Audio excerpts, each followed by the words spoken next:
দীর্ঘ একটা বছর অপেক্ষা করার পর কিন্তু এই গাছের কি ফল সেটা দেখা যায়, এই গাছের কি রূপ সে বোঝা যায়। আসসালামু আলাইকুম বন্ধুরা, কেমন আছেন? আশা করছি ভালো আছেন। আমরা আল্লাহর রহমতে ভালো আছি। কাছে এবং দূরে যে যেখান থেকে আমার ভিডিওটা দেখবেন, আশা করছি আপনাদের ভালো লাগবে। ভালো লাগলে আমার ভিডিওটাতে লাইক করবেন, কমেন্ট করবেন আর আমার চ্যানেলটাকে সাবস্ক্রাইব করে রাখবেন প্লিজ। এই তো দেখেন, আজকে আমি একটা ফুলকপিকে নতুন সিস্টেম করে খেতে ইচ্ছা করছে।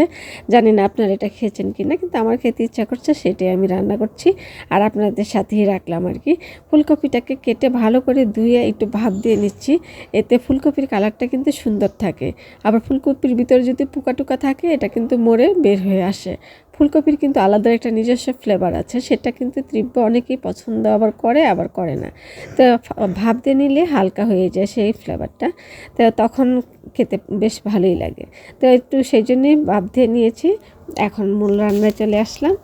এখানে তেল, পেঁয়াজ, আবার আমি একটু সপ্তাহকৃতেই হালকা পাতলা রসুন খাই, একটু রসুনও দিয়েছি। তারপরে দিলাম গুঁড়া মশলা, দিলাম হলুদ, মরিচ, ধনিয়া, জিরা আর একটু গরম মশলার ফাঁকি দিয়ে লবণ দিয়ে ভালো করে মশলাটাকে কষিয়ে নিচ্ছি। কারণ ফুলকপিতে সিদ্ধ করে নিয়েছি, কারণ আর ওটাকে আর কষানোর কোনো প্রয়োজন মনে হবে না, কারণ এটা নরম জাতীয় সবজি, বেশি নাড়ানাড়ি করলে ভেঙে যাবে। তো গুঁড়া হয়ে গেলে আবার এটা বেশি ভালো লাগবে না। সেই জন্য মশলাটাকে ভালো করে দেখেন কষিয়ে নিচ্ছি।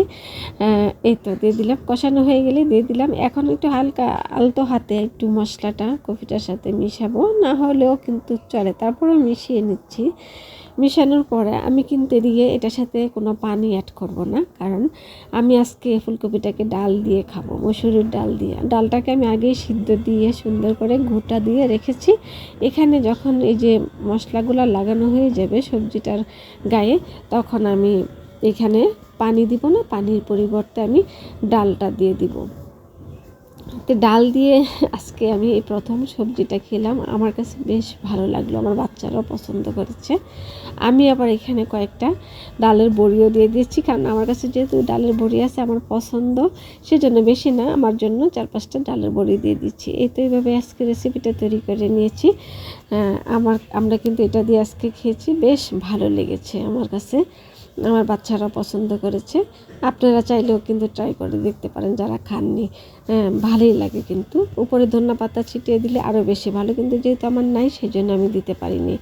এই ফাঁকে রান্না করতে করতে আমার রান্নাঘরে যে কিছু ভাঙ্গা টাঙ্গা হাঁড়ি পাতিল ছিল, সেগুলোকে আজকে আমি পরিবর্তন করব বলে একসাথে করে নিচ্ছি। এই দেখেন, একটা নতুন হাঁড়ি কিনে নিয়ে আসলাম ভাঙ্গাগুলা দিয়ে। ফেলে দিলে পারতাম, কিন্তু ফেলে দেওয়া দরকার কি, যেহেতু চেঞ্জ করা যায় তাই চেঞ্জ করে নিয়ে আসলাম। আজকে ভিডিওটি এই পর্যন্ত। আসসালামু আলাইকুম, আল্লাহ হাফেজ।